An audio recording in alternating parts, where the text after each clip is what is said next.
Assalomu alaykum, hurmatli SAT o'rganuvchilari. Bugun sizlar bilan navbatdagi darsimiz kvadrat funksiyalar yoki kvadrat tenglamalar mavzusini o'rganamiz. Ya'ni kvadratlar bilan ishlaymiz.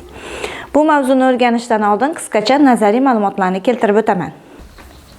Ax kvadrat plus bx plus c teng 0 ko'rinishidagi tenglamalar kvadrat tenglamalar deyiladi. Bu yerda kvadrat tenglamalarda asosan b, c'lar koeffitsiyentlar deb yuritiladi. Demak, kvadrat tenglamani yechimlari sonini aniqlash uchun diskriminantdan foydalanamiz. Diskriminant b kvadrat minus 4ac formulasi yordamida topiladi.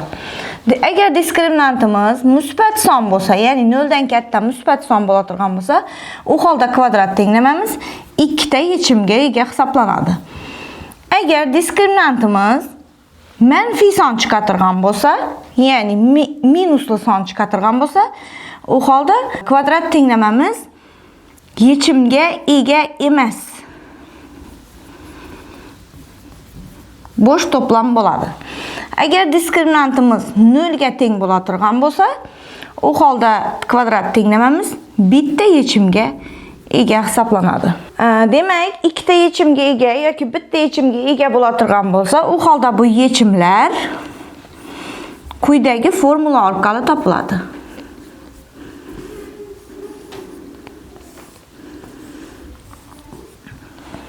Demak, bizga asosan diskriminant asosida nechta yechimga ega ekanligidan foydalanib ketamiz SAT misollarida.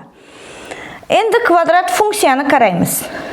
Y barobar ax kvadrat plus bx plus c ko'rinishidagi funksiya kvadrat funksiya hisoblanadi. Kvadrat funksiyamiz grafigi paraboladan iborat. Umumiy ko'rinishi shunday paraboladan iborat. Endi parabolamizni shoxlari yuqoriga yoki pastga qarashi a koeffitsiyentga bog'liq. Agar a musbat son bo'la turgan bo'lsa, parabolamizni shoxlari yuqori qaraydi. Agar a manfiy son bo'la turgan bo'lsa, parabolamizni shoxlari pastga qaraydi. E'tibor bergan bo'lsak, parabolaning uchi mavjud. Demak, SAT misollarida parabolaning uchi vertex deb ataladi.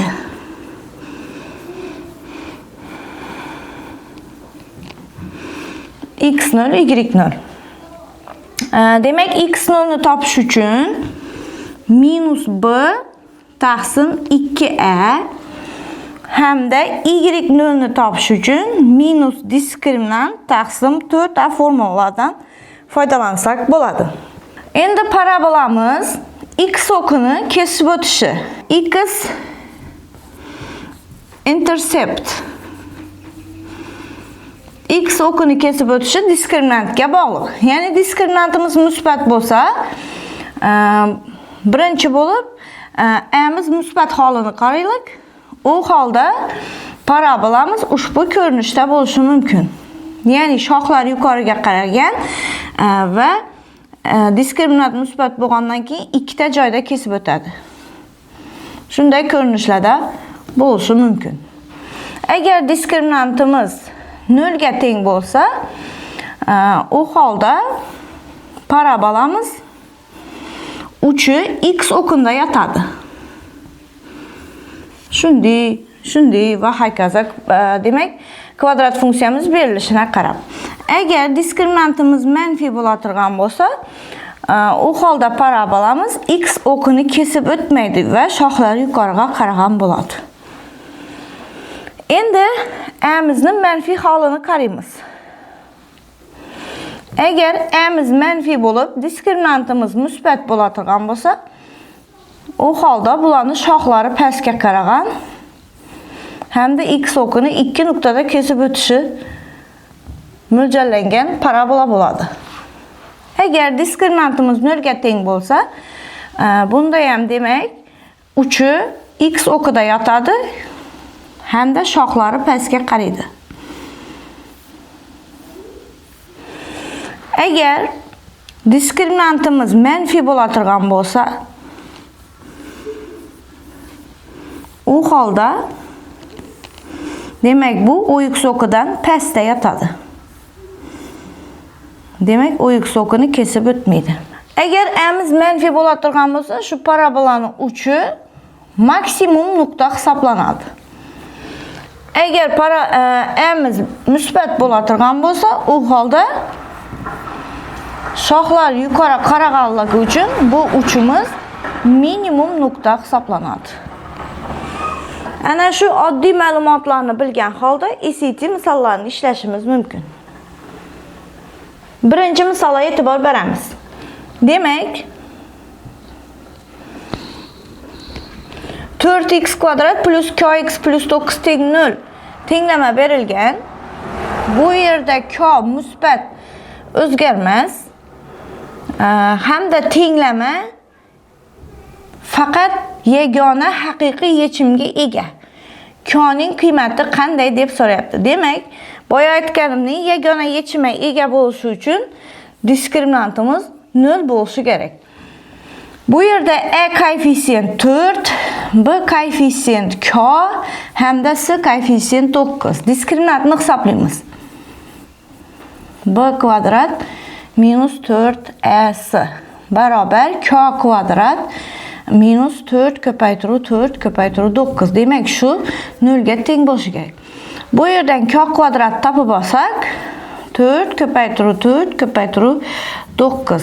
Ildizdan chiqartirgan bo'lsak, K barobar 2 ta 4 dan 1 4 chiqadi, 9 dan 3 chiqadi, teng 12 degan javobga kelamiz. Demak, javob 12 ekan. Ikkinchi, what is the sum of solutions to given equation? Ya'ni yechimlari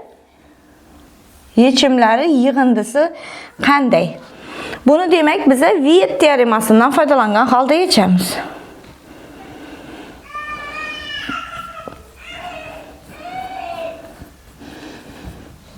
Demak, Viet teoremasına göre yechimlari yig'indisi x ning oldindagi koeffitsiyentni qarama-qarshi ishora bilan olamiz.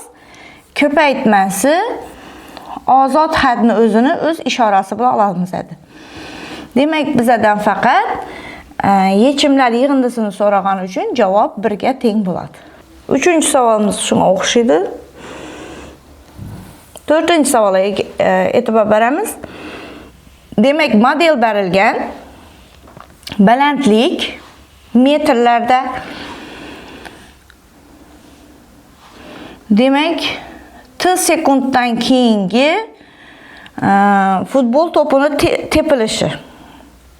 Bu yerda aytayapti, what is the interpretation, ya'ni qaysi mulohaza h2 teng 0.4 kontekstini ifodalaydi deyapti. Demak, bu yerda 2 sonimiz t ni o'rnina qo'yilgandan keyin t teng 2 ni bildiradi. Ya'ni 2 sekunddan keyin. 2 sekunddan keyin degan javobni qidirib ko'ramiz. Bu yerda 2 deb yozilmagan, faqat maksimum bu emas. Demak, bu yerda 2 metr urg'u berilgan, metr 2 emas. Demak, bu yerda bor ekan 2 sekunddan keyingi futbol to'pining balandligi 0.4 metr bo'ladi. Demak, C javobimiz to'g'ri ekan. D javobimizda ham 2 ni metr deb ifodalab ketgan. Bu yerda bizda t vaqtni bildiryapti. Demak, to'g'ri javob C. Beshinchi ham birinchiga o'xshaydi ekan. Exactly one solution C'ni topamiz. Demak, birinchi misolga o'xshab yechamiz. Oltinchi, demak, j kvadrat funksiya. Vertex, ya'ni uchi shu nuqtada va shu ikki nuqtadan ham o'tadi ekan. J0 minus J2 ni toping. Bu yerda biz desmisdan foydalanamiz.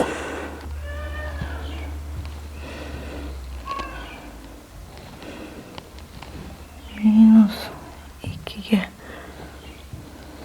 minus 3 ga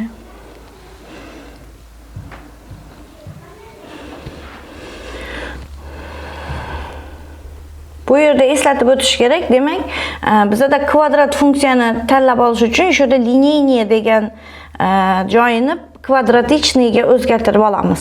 Va bizda demak tenglamamiz hosil bo'ldi. Tenglamamiz demak minus 39x kvadrat minus 78x minus 43 ko'rinishida ekan. Demak, biza rx funksiyani tuzib oldik.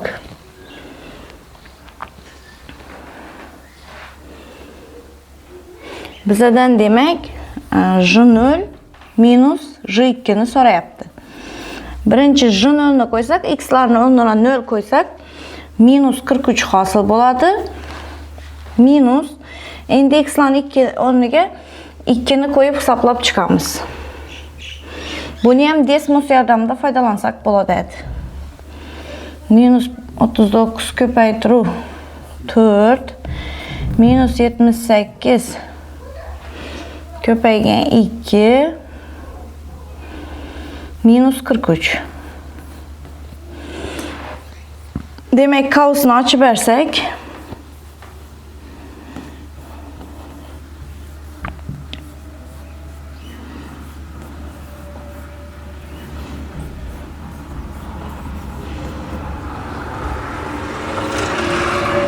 lar ketadi va buni hisoblaymiz. Demak, bu ham 78 ko'paytiruv 2 bo'lsa, 78 ko'paygan 2 plus 78 ko'paygan 2 teng 78 ko'paygan 4. 312. Demak, 312. Da javob to'g'ri. 7-masalaga e'tibor beramiz. Demak, auditoriyada 3200 odam o'tirishi uchun joy bor ekan va chiptalar 8 dollardan sotiladi ekan. Agar har bir chipta 1 dollarga arzonlashtirilsa, 10 chipta 100 ga yaqin chipta sotiladi ekan. Demak, ushbu situatsiyani quyidagi tenglama orqali modellashtirilibdi. Bu yerda x chiptaning oshgan bahosini bildirib turibdi, y kirimni bildirib turibdi ekan. Demak, x ning qanday qiymatida grafikimiz maksimum qiymatga erishadi. Demak, buni qaraytirgan bo'lsak, shoxlari pastga qaragan parabola.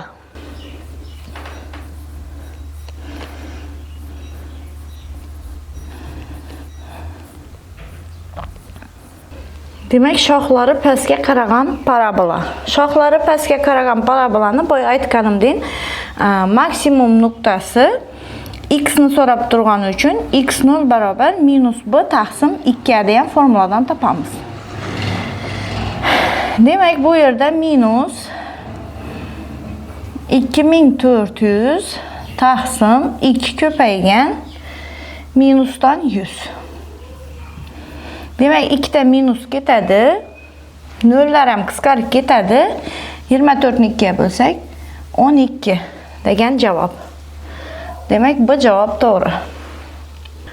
8-misolga e'tibor beramiz. Demak, shunday tenglama berilgan. Bu yerda k o'zgarmas va berilgan tenglamaning yechimi 1 taqsim 74. K ning qiymati qanday? Demak, x o'rniga 1 taqsim 74 ni qo'yib hisoblaymiz. Plus 74.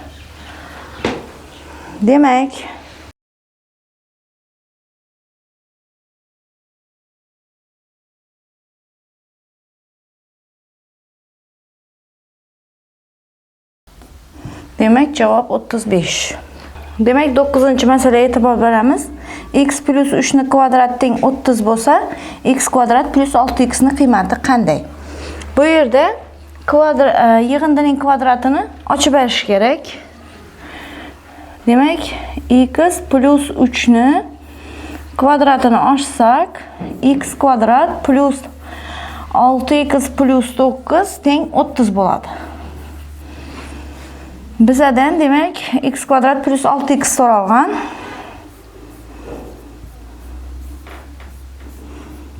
Demek 30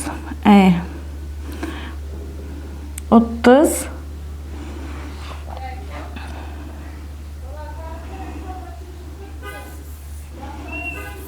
minus 9.